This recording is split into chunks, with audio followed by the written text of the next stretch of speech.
اور ان کے سازندے آ کر ساز بجایا کرتے تھے، گایا کرتے تھے، اور عمرا اس کی موج لیا کرتے تھے، اس سے سرور اور مزہ حاصل کیا کرتے تھے مالدار لوگ۔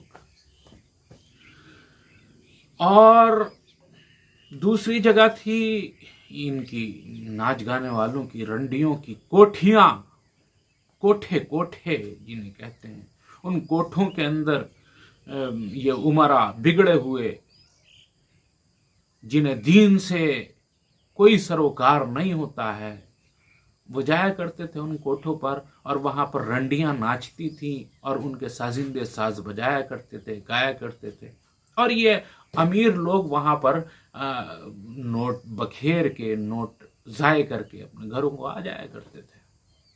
ایک وہ زمانہ تھا، اور کبھی بھی اس طبقے کو عزت کی نگاہ سے نہیں دیکھا گیا۔ کسی بھی معاشرے میں کہیں بھی تاریخ ایسے نہیں ملتی کہ کہیں بھی ناچ گانے کو عزت کی نگاہ سے دیکھا گیا ہو اور اسے عزت دی گئی۔ لیکن اب حالات دوسرے ہیں، اب ٹائم چل رہا ہے ڈیجیٹل دور کا۔ حالات یہ ہو چکے ہیں کہ وہ لطف حاصل کرنے کے لیے اب کہیں کوٹھے پر جانے کی ضرورت تو نہیں ہے۔ ایک زمانہ تھا کہ جب یہی کام ٹی وی پر ہوا کرتا تھا، گھر گھر کے اندر کوٹھے آ گئے تھے، اور اب یہ کام تھوڑا سا اور بڑھ گیا ہے۔ اب جیب میں کوٹھے ہو گئے ہیں، ہر آدمی کے پاس موبائل ہے، موبائل نکالتا ہے اور گانے بجانوں میں اپنی زندگی کو ضائع کرنا شروع کر دیتا ہے۔ لیکن ایک اور بھی مسئلہ ہے پھر اس پر دیکھ کر کہ ہاں جی وہ اتنا پیسہ اس کام سے کما رہا ہے۔ پیسہ کمائی تو بہت ساری چیزوں میں ہے بھائی، کوئی اسی کام میں تھوڑا ہے، بہت شارٹ کٹ ہیں پیسہ کمانے کے۔ تو جب یہ دیکھتے ہیں کہ اس کام سے لوگ پیسہ کما رہے ہیں تو خود بھی کوٹھے والے، خود بھی رنڈی بننے کی کوشش کی جاتی ہے، خود بھی ناچ گانے والے بننے کی کوشش کی جاتی ہے، اور اس کی بھی ضرورت نہیں ہے کہ موبائل پر اپلوڈ کریں۔ اب تو گھر گھر کی یہ رپورٹ ہے کہ ہر شادی کے اندر ہم رنڈی کو بلانے کی ضرورت نہیں ہے، گھر کی خواتین رنڈی کا کردار ادا کرتی ہیں اور ناچتی ہیں۔ افسوس، اللہ اللہ اللہ، گھر کی خواتین، گھر کے مرد، یہ اب پیسہ خرچ کرنے کی کیا ضرورت ہے؟ پیسے بچاؤ، جب گھر کی عورتیں ہی یہ کام کر لیں گی تو ضرورت ہی کیا بچی بھائی اتنا پیسہ ضائع کرنے کی کہ ہجڑوں کو بلایا جائے، رنڈیوں کو بلایا جائے، گھر کی خواتین ہی ناچ گانا کر لیں، ناچ گا لیں خوب۔ یہ حالات ہو چکے ہیں۔ اللہ کے حبیب محمد عربی صلی اللہ علیہ وآلہ وسلم کے امتی ہونے کا دعویٰ کرنے والے اور علماء کرام کے اوپر بھونکنے والے یہ کام سب سے زیادہ کر رہے ہیں، اور اس میں اپنا اسٹیٹس بلند سمجھتے ہیں۔ وہ یہ سمجھتے ہیں کہ اب یہ کوٹھوں سے نکل کر اعلیٰ اسٹیٹس والی زندگی میں آ گیا ہے۔ ایسا نہیں ہے، کوٹھے والوں کو جب پیسہ ملا ہے تو وہ کوٹھیوں میں پہنچے ہیں اور اپنی روایات بھول نہیں پائے، وہ آج بھی ان کی وہی روایات۔ یہ ہے بات، الفاظ بدلے نہیں، حقیقت سامنے رکھیں۔ حقیقت یہی ہے کہ آج پیسہ آیا ہے، کل کوٹھے والے جو تھے، کل کی رنڈیاں آج کے اپنے آپ کو مالدار اور دولت مند سمجھتے ہوئے یہ کام فیشن سمجھ کر رہے ہیں۔ جیسے کہتے ہیں نا، کتے کی دم کبھی سیدھی نہیں ہوتی، فطرت نہیں جاتی۔ محلہ بدل لیا، جگہ بدل لی، لیکن فطرت تو وہی ہے۔ اللہ اکبر۔ نبی اکرم محمد عربی صلی اللہ علیہ وآلہ وسلم گانوں سے کس قدر نفرت کیا کرتے تھے کہ آپ نے جن چیزوں سے ساز بلند ہوتے ہیں، جو آلات اس طریقے کے ہوا کرتے ہیں جو گانے بجانوں کے اندر استعمال، انہیں بھی توڑنے کا حکم دیا. تو یہ کہاں سے جائز ہو جائے گا بھائی؟ یہ جائز نہیں، جائز تو کوئی سمجھتا بھی نہیں ہے. یہ کہاں سے اچھا اور تم فیشن سمجھنے لگے. علماء کرام نے لکھا ہے جس شخص کو گانے بجانے کا شوق ہے، کتنا ہی بڑا نمازی ہو، کتنا ہی بڑا دیکھنے میں لوگوں کے سمجھ میں آنے میں حاجی ہو، ہر سال 10 عمرے کر کے آتا ہو، وہ ہر کام انجام دیتا ہو جس سے محسوس یہ ہوتا ہے کہ یہ اللہ والا ہے اور نبی اکرم محمد عربی صلی اللہ علیہ وآلہ وسلم کا مت والا ہے اور آپ کی عزت و ناموس کے اوپر جان دینے والا ہے. علماء کرام نے لکھا کہ جس شخص کو گانے کا شوق ہوگا اس شخص کے دل پر سیاہی اتنی جم جائے گی گناہوں کی کہ اس سے مرتے وقت ایمان چھین لیا جائے گا. ایمان کی نعمت اس کے پاس مرتے وقت نہیں ہوگی. یہی مطلب ہے اللہ کے نبی علیہ الصلاۃ والتسلیم کی حدیث مبارکہ کا.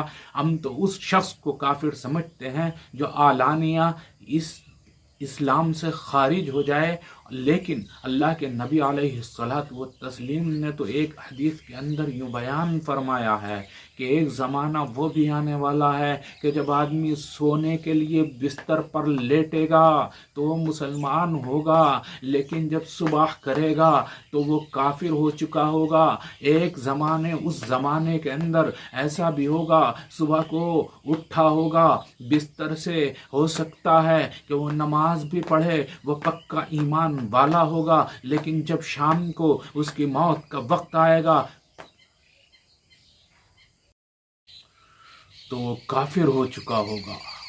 آپ اندازہ لگائیں ایسے فتنوں کے دور میں جب اسلام کا پتہ نہیں ہے، کس وقت آدمی مسلمان ہے اور کس وقت آدمی رخصتی کے وقت جب اس دنیا سے جا رہا ہے اسلام سے پھر چکا ہے. یہ حالات ہو چکے ہیں. تو پھر یہ گانے بجانے کی نحوست سے علماء کرام نے جو لکھا ہے کہ ایمان اس کا چھین لیا جائے گا، تو کیا بعید ہے کہ ہم لوگ اس میں شامل نہ ہو جائیں اگر ہم ان کاموں میں مشغول رہیں. اور وہ اندازہ لگائیں، انہیں بھی سوچنے کی دعوت ہے، ان لوگوں سے بھی گزارش ہے کہ ذرا تھوڑا سا غور کریں جن لوگوں نے اپنی شادیوں کو اللہ کے نبی علیہ الصلاۃ والتسلیم کی سنت کو، نکاح جیسے عظیم عبادت کو اللہ کی نافرمانی کا ایک ڈھکوسلا بنا کے رکھ دیا ہے اور اس میں یہ گانے بجانے کی مجالس منعقد کی جا رہی ہیں. آپ اندازہ لگائیں کہ اس عبادت کے اندر اللہ تبارک و تعالیٰ کی برکتیں کہاں سے آئیں گی. آپ نکاح کے بعد کتنی دعا کرتے رہیں، برکتیں نہیں آنے والی، رحمتیں نہیں آنے والی. اس نکاح کے نتیجے میں کوئی نیک اولاد نہیں ہونے والی ہے. آپ کہتے رہیں کہ اس کا نام عظیم رکھ دو، صحابہ کے نام پہ رکھ دو، نبیوں کے نام پہ رکھ دو، مگر اس نکاح کے نتیجے میں یاد رکھیں کہ مٹھائی اگر سڑی ہوئی ہو تو وہ نقصان پہنچائے گی، فائدہ کچھ نہیں پہنچائے گی. پھل فروٹ فائدے کی چیز ہیں، لیکن اگر وہ سڑ گئے ہوں، اس کے اندر کوئی نقصان دہ چیز ملا دی گئی ہو تو اسے کھانے سے سوائے نقصان کے کچھ نہیں ہوگا. تو ایسی شادی سے گھر کے اندر فتنے پیدا ہوں گے، ایسی شادیوں سے ماحول کے اندر خرابیاں آئیں گی. ایسی شادیوں کے نتائج میں جو نسلیں اس دنیا کے اندر جنم لیں گی وہ نسلیں اسلام کی خادم تو ہرگز نہیں ہو سکتی. اور جو حضرات علماء کرام میں سے ایسی شادیوں میں بڑھ چڑھ کر 4 نوٹوں کے لیے نکاح پڑھاتے پھرتے ہیں، رجسٹر اٹھائے بھاگے نظر آتے ہیں، ان سے بھی میری گزارش ہے کہ ذرا تھوڑا سا خیال کریں. اور بہت سے علماء کرام وہ بھی ہیں جو ڈی جے بجتا رہتا ہے، گانے بجانے چلتے رہتے ہیں، اور وہ ایسی دعوتوں میں شریک ہونے سے اعتراض نہیں کرتے، لوگوں کو سمجھانا تو دور کی بات ہے، خود بھی اپنے آپ کو دو ٹکڑوں کی خاطر روک نہیں پا رہے، تو میری گزارش یہ ہے کہ وہ بھی ان معاملات میں غور فکر فرمائیں۔ حالانکہ میری یہ اوقات اور میری یہ حیثیت تو نہیں ہے کہ میں اس طریقے کی بات کہہ سکوں، لیکن جب ہم کسی کو سمجھانے کے لیے بیٹھتے ہیں، کسی کو منع کرتے ہیں، تو وہ فوراً یہ دلیل دیتا ہے کہ میاں ایک آپ ہی مولوی رہ گئے ہیں کیا؟ دنیا کے اندر سارے مولوی ہیں، وہ تو گاجے ڈی جے اور سب کچھ ہوتا رہتا ہے، وہ تو نہیں رکتے۔ وہ ممبر کے اوپر بیٹھ کر سمجھائیں الگ بات ہے، لیکن جب عمل کرنے کا وقت آئے تو وہ تو ہمارے ساتھ شریک ہوتے ہیں۔ آپ کو شریک ہونے میں کیا تکلیف؟ آپ بھی سمجھا دیا کریں بھائی، اور شرکت کیا کریں۔ جب تک آپ اس معاملے میں سختی اختیار نہیں کریں گے، عوام کو بھی اس کی اہمیت کا اندازہ نہیں ہوگا۔ بہرحال مجھے نہیں لگتا کہ علماء کرام سنتے ہوں گے، لیکن ایک گزارش تھی میری، میں نے عرض کر دی۔ بہرحال جو عام حضرات میری بات سن رہے ہیں، دل کا درد سن رہے ہیں، وہ میری گزارش ہے کہ اپنی محفلوں کو، اپنے گھروں کو اور اپنی خاص طور پر شادیوں کو اس گانے بجانے کی نحوست سے، لعنت سے محفوظ کریں۔ وما علینا الا البلاغ۔